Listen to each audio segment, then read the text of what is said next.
বন্ধুরা দেখো আজকে দুপুরে আমি কি কি মেনু করেছি। এই দেখো দুপুরে রয়েছে মেনুতে প্রথমেই দেখাই সাদা ভাত। এই সাদা ভাত তার সঙ্গে রয়েছে এই দেখো সালাদ আমার দিদি কেটেছে। এই দেখো কিভাবে সালাদ কাটতে হয় ওই দিদিই জানে। ওই দেখো কিভাবে কেটেছে। আর করেছি দেখো ধনের পাতা বাটা। ধনের পাতা বাটা করেছি, 2-4টে রসুনের কোয়া, একটু কালো জিরে কড়াইতে দিয়ে একটু কাঁচা লঙ্কা দিয়ে ভেজে, সামান্য ভেজেই ধনেপাতাগুলো দিয়ে একটু নাড়াচাড়া করে বেটে একটু সর্ষের তেল মাখিয়ে রেখেছি। এই হচ্ছে ধনের পাতা বাটা। মাখিয়ে একটু গরম ভাতের ভিতর বসিয়ে রাখবে, দেখবে একদম মানে ভাপে পাতাটা একদম মজে যাবে। আর করেছি মটর শাক।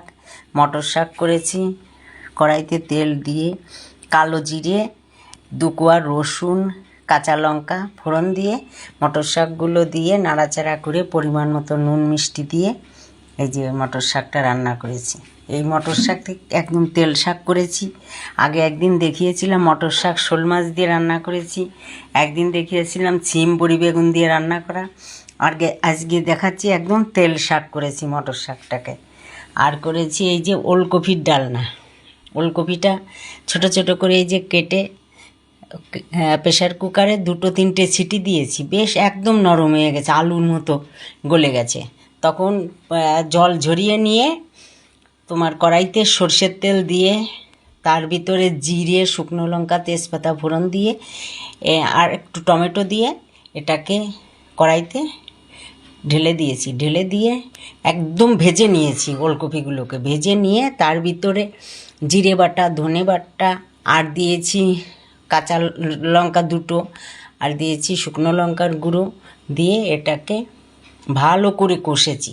ভালো করে কষবে, কষতে কষতে দেখবে একদম গলে গেছে। তখন সামান্য একটু জল ঢেলে দিয়ে এর মধ্যে পরিমাণ মতো নুন মিষ্টি দিয়ে 5 মিনিট ফুটিয়ে নিয়েই নামানোর আগে একটু ঘি গরম মশলা দিয়ে নামিয়ে নেবে। দেখবে এই নিরামিষ ওলের ডালনা ভীষণ সুন্দর হয়েছে খেতে। আর করেছি এই যে পেঁয়াজের ডাল। আর রয়েছে এই যে পাবদা মাছ। পাবদা মাছ করেছি বড়ি বেগুন দিয়ে। এই যে পাবদা মাছেও বড়ি ভেজে বেগুন ভেজে রেখে মাছগুলোকেও ভেজে রেখে কড়াইতে 2টো কালো জিরে ফোড়ন দিয়ে তার ভিতরে মশলাগুলোকে ঢেলে দিয়েছিলাম, যেমন জিরে বাটা আর দিয়েছি লঙ্কার গুঁড়ো আর 2টো কাঁচা লঙ্কা চিড়ে দিয়েছি। লঙ্কার গুঁড়ো দিয়ে ভালো করে কষে নিয়ে বড়িগুলোকে দিয়েছি। বড়িগুলো দিয়ে একটু নাড়াচাড়া করে কড়াইতে জল দিয়ে পরিমাণ মতো আর কি ঝোল দিয়েছি। ঝোল দিয়ে ঝোলটা ফুটে উঠলে বড়িগুলোও বেশ একটু যেই নরম হয়ে গেছে তখন মাছ আর বেগুন ভাজা ঢেলে দিয়ে এটাকে 5 মিনিট ফুটিয়েই এই যে নামিয়ে নিয়েছি। এই হচ্ছে বড়ি বেগুনের মাছ। আর করেছি বান মাছ। বান মাছ করেছি পেঁয়াজ, রসুন, আদা বাটা, জিরে বাটা, শুকনো লঙ্কার গুঁড়ো, ধনের গুঁড়ো এইগুলো দিয়ে ভালো করে কষে নিয়ে আজকে আর আলু দিইনি, আজকে শুধু মাছ দিয়ে এই যে ঝোলটা গাঢ় করিনি, বেশ একটু পাতলা পাতলা করে ঝোলটা করেছি।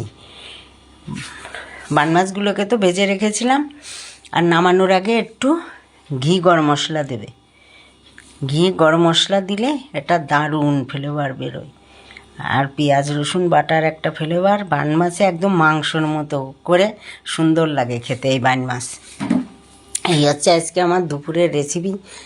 এই রেসিপি বন্ধুরা কার কার ভালো লেগেছে কমেন্ট করো, অবশ্যই তোমরা কমেন্ট করো। আর যার ভালো লাগেনি সেও কমেন্ট করো। তোমরা সবাই আমাকে একটা ফলো করো, পাশে থেকো, যেটা আমি প্রতিদিনই বলি। তাহলে আমি এই নিরামিষ আমিষ সব রকমই ঘরোয়া রান্নাগুলো এইভাবে দেখাতে পারবো এবং তোমাদের সাথেও আমার বন্ধুত্ব হবে। আজ এই পর্যন্তই, তোমাদের সাথে আমার আবার পরবর্তী ভিডিওয় দেখা হবে। সেই পর্যন্ত সবাই আমার ভিডিও দেখো, ভালো থেকো।